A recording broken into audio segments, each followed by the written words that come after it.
Bismillahirrahmanirrahim. Assalamualaikum warahmatullahi wabarakatuh. Kami dari kelompok 2, kelas B2 Farmasi. Saya Nurlika Syafitri dan teman-teman saya pada video ini akan menjelaskan mengenai infeksi intraabdominal.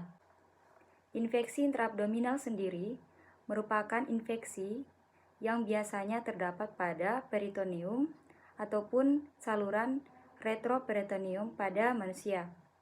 Untuk jenis dari infeksi intraabdominal sendiri itu secara umum terbagi menjadi dua, yaitu peritonitis dan juga abses.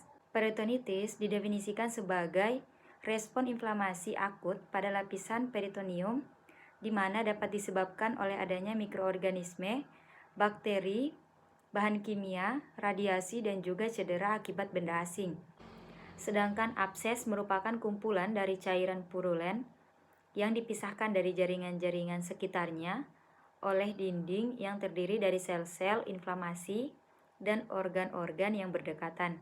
Biasanya berisi dari puing-puing nekrotik, bakteri, dan sel-sel penyebab inflamasi.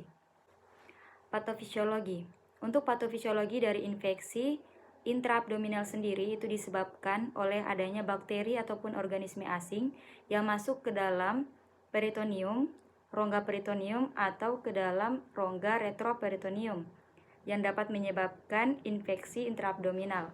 Selain itu juga dapat disebabkan oleh adanya infeksi dari bakteri yang masuk ke dalam saluran intraabdominal. Peritonitis yang paling sering menyebabkan kematian karena terjadi pada organ utama. Pergeseran cairan dan endotoksin dapat menyebabkan hipotensi maupun shock. Pada penyebab potensial peritonitis bakteri terbagi menjadi dua, yaitu peritonitis bakterial sekunder dan juga peritonitis bakterial primer. Pada peritonitis bakterial sekunder terdiri dari dialisis peritoneal, sirosis dengan asetis, sindrom nefrotik. Sedangkan pada peritonitis bakterial sekunder terbagi menjadi beberapa. Yang pertama yaitu neoplasma. Kedua yaitu penyebab vaskulasi atau penyebab vaskular. Kemudian yang ketiga yaitu trauma. Dan terakhir yaitu penyebab lain-lain seperti divertikulitis, radang usus buntu, penyakit radang usus, salpingitis, infeksi saluran empedu, dan juga pankreatitis necroticans. Pada peritonitis, biasanya yang paling sering menyebabkan kematian karena terjadi pada organ utama intraabdominal. Dan pada pergeseran cairan dan endotoksin dapat menyebabkan hipotensi maupun shock.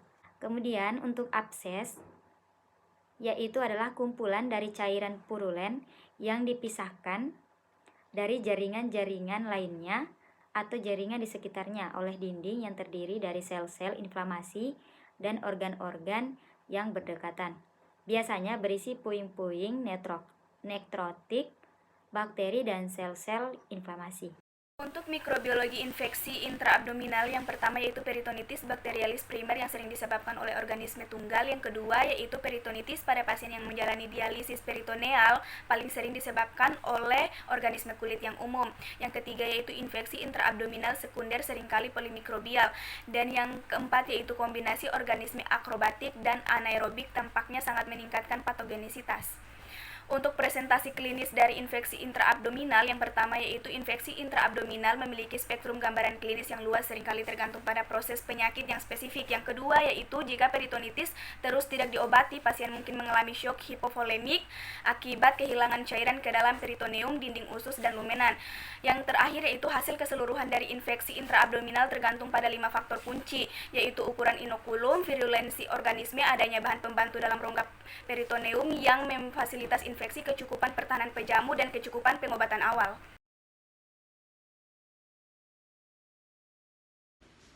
Pengobatan.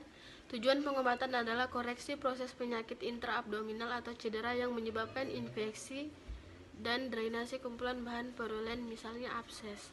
3 modalitas utama untuk infeksi intraabdominal adalah drainase bedah yang cepat dari tempat yang terinfeksi, resusitasi hemodinamik dan dukungan fungsi vital, dan pemberian awal terapi antimikroba yang tepat untuk mengobati infeksi yang tidak dihilangkan dengan pembedahan.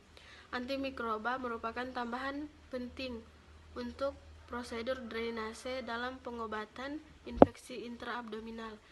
Pada fase awal infeksi intraabdominal yang serius, perhatian harus diberikan pada pemeliharaan fungsi sistem organ. Dengan prioritas umum, volume besar cairan IV diperlukan untuk mengembalikan volume vaskular, untuk meningkatkan fungsi kardiovaskular, dan untuk mempertahankan perfusi jaringan oksigen yang memadai. Pada presentasi klinis peritonitis stone terdiri atas dua. Yang pertama peritonitis primer dan yang kedua yaitu peritonitis sekunder. Pada peritonitis primer, pasien mungkin tidak mengalami distres akut, terutama dengan dianalisis peritoneal. Adapun tanda dan gejala, pasien mungkin mengalami mual dan muntah. Kemudian tes laboratorium, jumlah WBC pasien mungkin hanya sedikit meningkat. Cairan asitesnya biasanya mengandung lebih besar 250 leukosit atau lebih besar 250 kali 106 per. Kemudian yang kedua peritonitis sekunder. Tanda dan gejalanya yaitu sakit perut umum, takipnea, takikardia, mual dan muntah. Suhu awalnya normal, kemudian meningkat hingga 37,7 hingga 38,8 derajat Celcius. Kemudian adanya tes laboratorium, leukositosisnya yaitu 15.000 sampai 2.000 WBC atau 15 sampai 20 kali 109 per liter, dengan neutrofil mendominasi dan peningkatan presentasi neutrofil imatur. Pada pemeriksaan fisik, penundung perut sukarela berubah menjadi penjagaan tidak disengaja dan perut seperti papan. Kemudian tes terakhir yaitu tes diagnostik lainnya.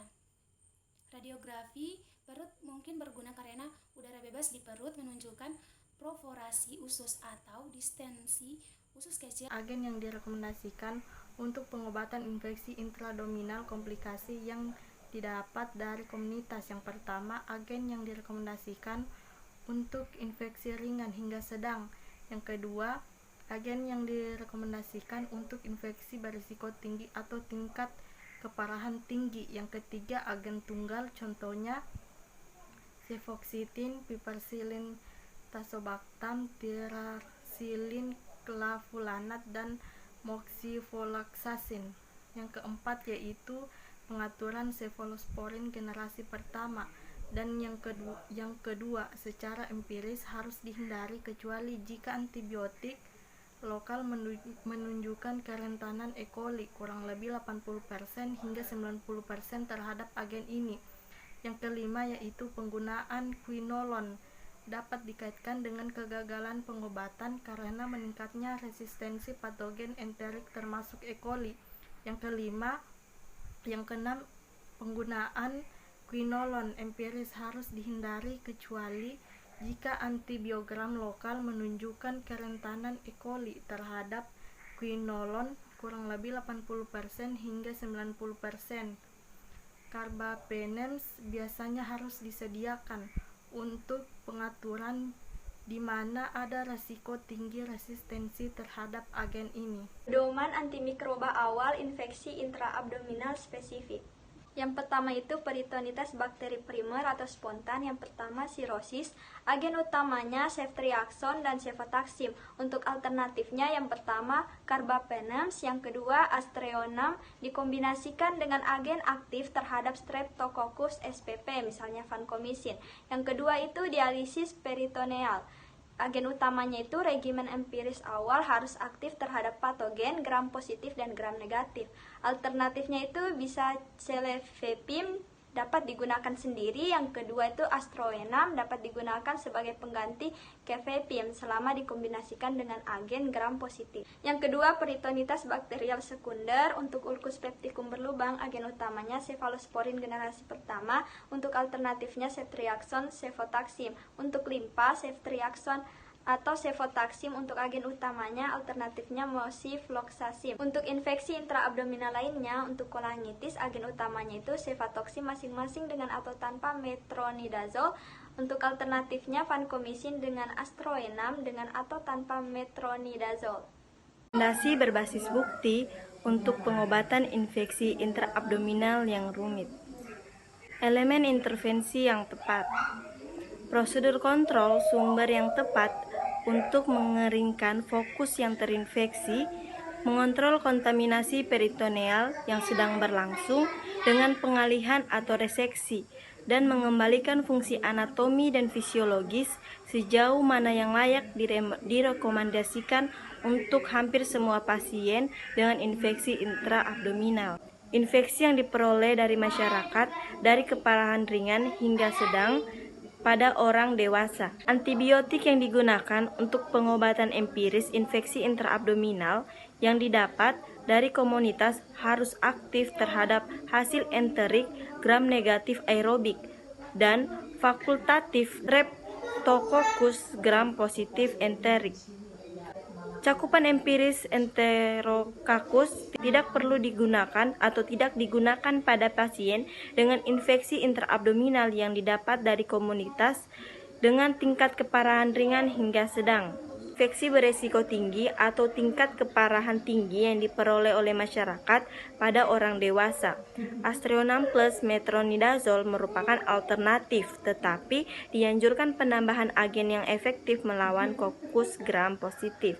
Lanjut, rekomendasi berbasis bukti untuk pengobatan infeksi intraabdominal rumit. Durasi terapi. Terapi antimikroba dari infeksi yang sudah ada harus dibatasi hingga 4-7 hari, kecuali sulit untuk mencapai kontrol sumber yang memadai. Durasi yang lebih lama tidak dikaitkan dengan hasil yang lebih baik. Tingkat rekomendasi B3. Cakupan anaerobik. Cakupan untuk basis anaerob obligat harus disediakan untuk usus halus dan infeksi yang diturunkan dari usus besar dan perfosi G1 yang lebih proksimal dengan adanya obstruksi atau ileus paralitik. Tingkat rekomendasi A1. Terapi anti jamur. Terapi anti jamur untuk pasien dengan infeksi parah yang didapat dari komunikasi atau terkait perawatan kesehatan direkomendasikan jika candida tumbuh dari kultur intraabdominal. Tingkat rekomendasi B2. Terapi anti-enterococcus. Terapi antimikroba untuk enterokoki harus diberikan ketika enterokoki pulih dan pasien dengan infeksi terkait perawatan kesehatan. Tingkat rekomendasi B3. Untuk infeksi intraabdominal, kebanyakan pasien diobati secara adekuat dengan terapi antimikroba 5-7 hari. Antibiotik yang cocok untuk pengobatan empiris awal dari peritonitis terkait dialisis peritoneal rawat jalan berkelanjutan adalah cefazolin dosis awal 500 mg, dosis tambahan 125 mg, atau vancomycin dosis awal 1000 mg, dosis tambahan 25 mg pada kasus dengan prevalensi tinggi Staphylococcus aureus yang resisten meticillin atau alergi laktam dapat digunakan untuk cakupan gram positif. Kemudian, untuk evaluasi hasil terapi, yaitu pasien harus terus-menerus dinilai ulang untuk menentukan keberhasilan atau kegagalan terapi. Setelah antimikroba dimulai dan terapi penting dijelaskan sebelumnya di bagian pengobatan digunakan, kebanyakan pasien akan menunjukkan perbaikan 2-3 hari. Pada 24-48 jam, hasil kultur bakteri aerobik akan kembali. Dengan kultur anaerobik saat ini dan pertumbuhan lambat organisme, anaerob sering tidak teridentifikasi 4-7 hari setelah kultur. Regimen pengobatan untuk infeksi intraabdominal dapat dinilai berhasil jika pasien sembuh. Regimen dapat dianggap tidak berhasil jika perbaikan pasien tertunda lebih dari 1-2 minggu.